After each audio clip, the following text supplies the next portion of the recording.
Jail में थे उस दिन भी इन्होंने टीकाराम जूली जी के लिए बाय नेम लेकर के आरोप लगाए, मेरे ऊपर बाय नेम लेकर के आरोप लगाए। आज भी रिकॉर्ड में अंकित है। आज इंदिरा जी को हमारी दादी बता करके संबोधित करेंगे मंत्री, तो आप समझ सकते हैं कि मंत्री सदन चलाना चाहते हैं या प्रवोक करके विपक्ष को क्रेश करना चाहते हैं, उनको धमकाना चाहते हैं। जब अधिकारियों ने फर्जी आंकड़े दे दिए, ये शब्द 1 सेकंड में डिलीट हो सकता है माननीय अध्यक्ष के द्वारा, तो हमारी दादी इंदिरा गांधी बताना जो असंसदीय था, जो सदन की सदस्य नहीं, भारत रत्न। और मैं समझता हूं कि आज पूरा देश और दुनिया मानती है, उनके लिए हमारी दादी बता करके इंगित करके प्रवोक ही तो कर रहे हैं। सदन कैसे डिस्टर्ब हो, ये इनके मंत्रियों की प्रमुख जो है वो उनके एजेंडे में रहता है, क्योंकि इनसे अपने डिपार्टमेंट संभलते नहीं है, मुख्यमंत्री आते नहीं है। और जो हमने देखा है पिछले 5-4 रोज से, हमने देखा है कि माननीय स्पीकर साहब को भी सरकार ने पूरा दबाव में लेकर के और उनसे वो फैसले कराना चाहते हैं जिससे विपक्ष बोल नहीं सके। आप देखिए, एक बार माननीय अध्यक्ष जी ने व्यवस्था दे दी कि उत्तर पड़ा हुआ माना जाएगा, 3 बार चेंज करा दिया। ये सरकार का काम है क्या? यहाँ स्पीकर सर्वे सर्वा होता है, तो स्पीकर को जो व्यवस्था दे दी उसको बदलवा दो, विपक्ष के नेताओं को गाली दे दो, हमारे महान नेताओं को जो आज इस दुनिया में नहीं है उनको नाम लेकर के हमारे ऊपर ओछी टिप्पणियां करो। और ये सदन चलाना चाहते हैं क्या? इनकी मंशा ही नहीं है, इनके पास सामान ही नहीं है बोलने के लिए, इस बजट में कुछ है ही नहीं। इसलिए ये चाहते हैं कि जनता के मुद्दों की बात इस सदन में विपक्ष ना करे, केवल उनकी बकवास सुनता रहे। उसके लिए हम तैयार नहीं।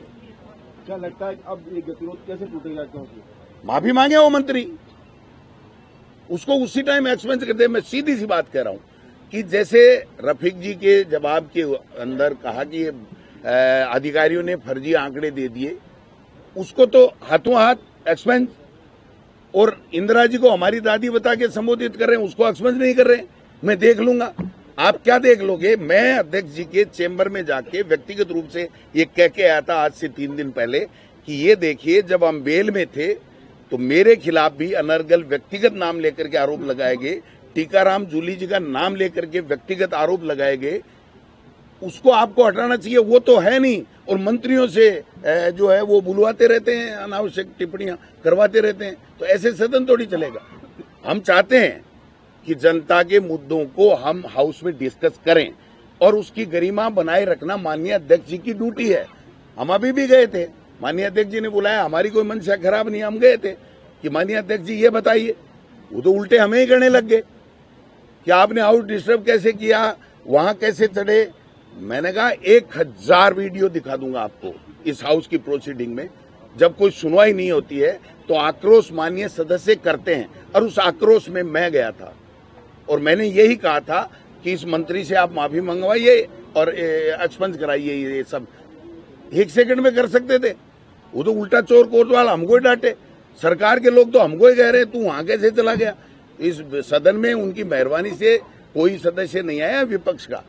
हम जनता की बात करेंगे, आराम से सुनेंगे, लेकिन प्रवोक करके हमारे ऊपर व्यक्तिगत इलिगेशन, हमारे नेताओं के ऊपर इस तरीके के इलिगेशन लगाएंगे और स्पीकर अगर सही व्यवस्था नहीं देंगे तो फिर इसका मतलब है कि सरकार चाहती है कि ये सदन नहीं चले। 2 बजे के बाद सर अब क्या? क्योंकि माफी मांगने को तैयार नहीं है। कौन? संसदीय कार्य मंत्री कह रहे हैं कि जाति शब्द को सम्मान, वो कह रहे हैं कि हम इस चीज को अशोभनीय या अमर्यादित नहीं मानते। तो ठीक है, व्यवस्था दे देना सदन।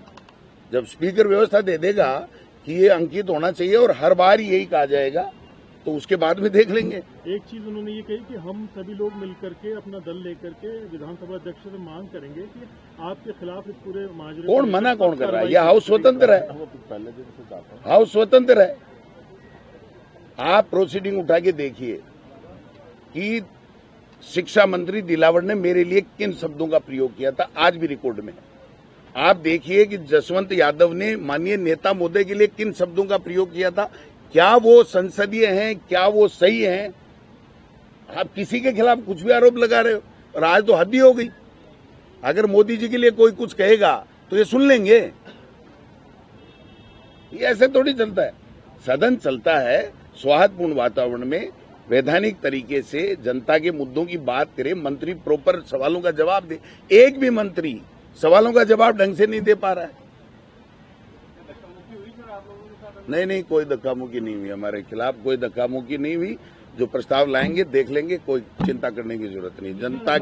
जनता के चुने हुए आए हैं, जनता के मुद्दों को आवाज रखेंगे। अनर्गल गालीबाजी टिप्पणियां हम सहन नहीं करेंगे। छोटा सा एक ही ट्रेंड बना है कि मंत्री अपने जवाब में सरकार की बातों को करते हैं कि सरकार, मैं कह रहा हूं इनके पास है ही नहीं ना, इनकी खुद की तैयारी नहीं है, इनकी खुद की कोई तैयारी नहीं है। आज ही 2 मंत्रियों ने कहा ये मेरे विभाग का नहीं था, दूसरे का था। तो भाई दूसरे से जानकारी लेकर के बता देता। जब एक बार सदन में क्वेश्चन आ जाता है तो उसका प्रॉपर पूछने वाला माननीय सदस्य, चाहे वो सत्ता पक्ष का हो चाहे विपक्ष का हो, उसको पूरी तरीके से संतुष्ट किया जाता है। उठने से पहले तो बैठ जा, उठने से पहले बैठ जा। ये क्या यहाँ क्या क्लास लगा रखी है? हाउस में सब मेंबर बराबर हैं, वो सरकार में है तो मंत्री बन गए, हम नहीं बने। पहले हम भी मंत्री थे, लेकिन ऐसा नहीं होता था। माननीय सीपी जोशी का उदाहरण देखिए आप, सबसे ज्यादा सत्ता पक्ष को कोसते थे। वो कहते थे कि मैं ये बर्दाश्त नहीं करूंगा कि कोई भी किसी के खिलाफ अनर्गल टिप्पणी करे। तो व्यवस्थाएं स्पीकर को देनी है, व्यवस्थाएं देंगे, उसके बाद में देखते हैं क्या व्यवस्था आती है। जो रफीक खान का सवाल था उस पर जवाब नजर नहीं आया मंत्री की। मैं कह रहा हूं दूसरे मंत्री जवाब देने लगे। भाई आपका उच्च शिक्षा मंत्री, 3 मंत्री खड़े हो गए। तो ये फिर सोची समझी साजिश है ना। पिछले कुछ दिनों से देख रहे हैं कि माननीय स्पीकर साहब ठीक चलाना चाहते हैं, लेकिन उनको अनावश्यक दबाव में लिया जा रहा है। ये कौन सी तरीका हुआ भाई? लेकिन आज आप भी बहुत गुस्से में आ गए। क्यों नहीं आए साहब? हम गाड़ी खाने के लिए पैदा हुए हैं क्या? यहाँ इनकी हाउस में गाड़ी खाने के लिए तो नहीं आ रहे। मैं जब स्पीकर को खुद को बता चुका 3 दिन पहले कि ये इस तरीके से अनर्गल टिप्पणी है, तो क्या उन्होंने उस पर व्यवस्था दी आज तक? आज अगर अधिकारियों की बात को, जो कॉमन बात है कि अधिकारियों ने फर्जी और झूठे आंकड़े दे दिए, कॉमन बात है, उसको तो एक्सपेंस, और इंदिरा हमारी दादी है, इसको एक्सपेंस नहीं, तो फिर सदन थोड़ी चलाना चाहते। वो तो खुद प्रवोक कर रहे हैं कि ये फैले रायता।